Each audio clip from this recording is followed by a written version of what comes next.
Hello दोस्तों, आज हम बात करने वाले हैं आपकी हिस्ट्री के सब्जेक्ट की। जो आपका सब्जेक्ट है हिस्ट्री का, हिस्ट्री ऑफ इंडिया 1858 से 1947 तक, इसके फर्स्ट यूनिट की। ठीक है, फर्स्ट यूनिट का थर्ड चैप्टर हम लोग इस वीडियो में डिस्कस करने वाले हैं, जिसका नाम है महिलाएं, वुमेन्स के बारे में, कि महिलाएं और सामाजिक सुधार एक विस्तृत दृष्टिकोण। ठीक है, कि उस टाइम पे समाज में महिलाओं की स्थिति क्या थी। ठीक है, एवं क्या सुधार किए गए थे।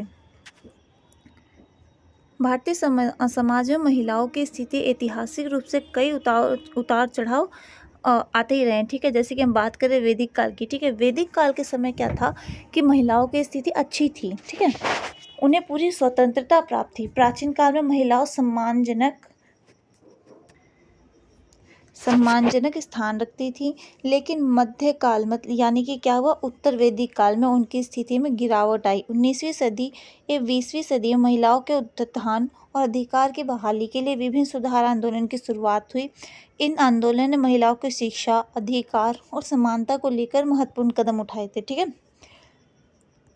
महिलाओं की ऐतिहासिक स्थिति कैसी रही है। प्राचीन काल में महिलाएं शिक्षा, साहित्य, कला और राजनीतिक में सक्रिय थीं। ठीक है, मतलब प्राचीन समय से ही उनको ये अधिकार प्राप्त थे। ठीक है, महिलाओं को शिक्षा भी मिलती थी, साहित्य कला में भी उनका महत्वपूर्ण योगदान था, राजनीतिक में भी थी। ठीक है, हर जगह थी। ये प्राचीन काल की दशा है। मध्यकाल में कैसा रहा, समाज में महिलाओं की स्थिति खराब हो गई थी। ठीक है, मध्यकाल में क्या हुआ, महिलाओं की स्थिति क्या हुई, खराब हो गई। सती प्रथा, बाल विवाह, एक पर्दा प्रथा और कन्या भ्रूण हत्या जैसी प्रथाएं प्रचलित हो गई थी। ठीक है, औपनिवेशिक काल और सुधार आंदोलन का उदय हुआ कब, 19वीं सदी में। महिलाओं की स्थिति सुधारने के लिए कई समाज सुधारक प्रयास किए गए, जिसे क्या कहा गया था, समाज सुधार आंदोलन, है ना। महिला सशक्तिकरण के सुधार आंदोलन, राजा राम मोहन राय और सती प्रथा उन्मूलन 1829 में किया गया था। सती प्रथा के खिलाफ आंदोलन चलाया और सहयोग लाया गया। इसके उन्मूलन के ब्रिटिश सरकार का विधवा विवाह के अधिकारों के लिए आवाज़ उठाई गई थी इसमें। ठीक है, क्योंकि राजा राम मोहन राय जी को क्या माना जाता है, इन्होंने जो स्त्री थी उनके लिए क्या कहता है, महिलाओं के लिए बहुत ज़्यादा आवाज़ें उठाई थी, उनके अधिकारों के लिए, उनकी समानता के लिए। ज्योतिबाई फुले और सावित्रीबाई फुले जी, ठीक है, इनके द्वारा क्या महत्वपूर्ण योगदान दिए गए थे, महिलाओं की शिक्षा को प्राथमिकता दी गई थी। सावित्रीबाई फुले ने पहला महिला विद्यालय स्थापित किया था, बाल विवाह और जातिवाद के खिलाफ अभियान चलाए थे। उसके बाद ईश्वर चंद्र विद्यासागर विधवा पुनर्विवाह के पक्ष में कानून बनाने में भूमिका निभाई थी, महिलाओं की शिक्षा और अधिकारों को बढ़ावा दिया था। महादेव गोविंद रनाडे जी, महिलाओं के सामाजिक और आर्थिक सुधारों के लिए काम किया था इन्होंने, और महिला शिक्षा और विधवा पुनर्विवाह का समर्थन किया था। ठीक है, उसके बाद है गांधी जी और स्वतंत्रता आंदोलन। गांधी जी ने महिलाओं को स्वतंत्रता आंदोलन में भाग लेने के लिए प्रेरित किया था। ठीक है, महिलाओं को घर से बाहर निकलकर नेतृत्व करने, संघर्ष करने का अवसर मिला था।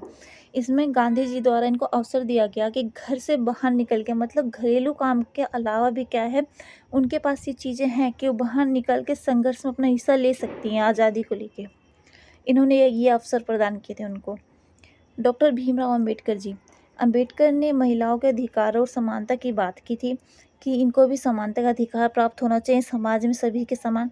हिंदू कोड के बिल के जरिए महिलाओं की संपत्ति में अधिकार दिलाने की पहल भी की थी। महिलाओं की शिक्षा, 19वीं सदी के समाज सुधार आंदोलन ने महिलाओं की शिक्षा पर विशेष जोर दिया। पहले महिला विद्यालय की स्थापना 1848 पुणे सावित्रीबाई फुले द्वारा की गई थी। 19वीं सदी में महिला विश्वविद्यालय की स्थापना हुई थी। शिक्षित महिलाओं ने सामाजिक और राजनीतिक आंदोलन में सक्रिय भूमिका निभाई थी। महिलाओं की स्थिति में सुधार के लिए कानूनी प्रावधान क्या थे, सती प्रथा उन्मूलन अधिनियम 1892 था। ठीक है, जिसमें सती प्रथा को गैर कानूनी घोषित किया गया था। विधवा पुनर्विवाह अधिनियम 1856 था, जिसमें विधवाओं को पुनर्विवाह का अधिकार दिया गया था। बाल विवाह रोकथाम अधिनियम 1929 था, बाल विवाह को अपराध घोषित किया गया था। ये समाज को सुधारने के साथ साथ क्या थे, कुछ कानूनी प्रावधान भी थे जो सरकार द्वारा, कानून द्वारा लागू किए गए। ठीक है, हिंदू कोड बिल 1955 से 57 महिलाओं की संपत्ति में अधिकार, तलाक और गोद लेने का अधिकार दिया गया। समान वेतन अधिनियम 1976 पुरुष और महिलाओं के लिए समान वेतन की गारंटी दी गई कि यदि अगर काम वो समान करे तो वेतन के हकदार भी क्या है, वो समान है, कोई भेदभाव ना हो वेतन को लेके। दहेज निषेध अधिनियम 1961 दहेज प्रथा को गैर कानूनी घोषित करना था।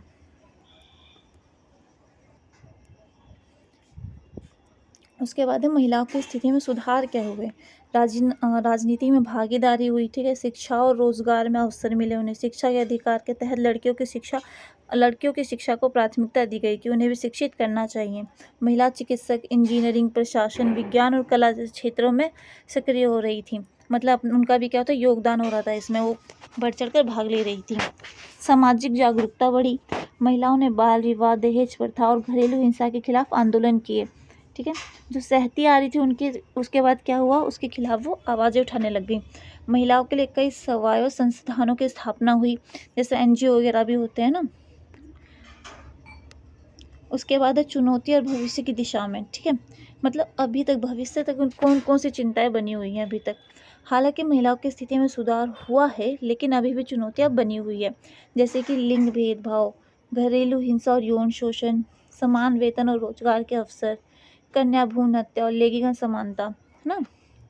कहने को तो सब समानता की बात करते हैं, पर ये चीज़ें क्या हैं, रियलिटी में अभी तक बनी हुई है लोगों की मेंटेलिटी में। कहने को लोग मॉडर्न हो चुके हैं, पर कहीं ना कहीं ये चीज़ें देखने को मिलती हैं अभी भी लोगों की सोच में।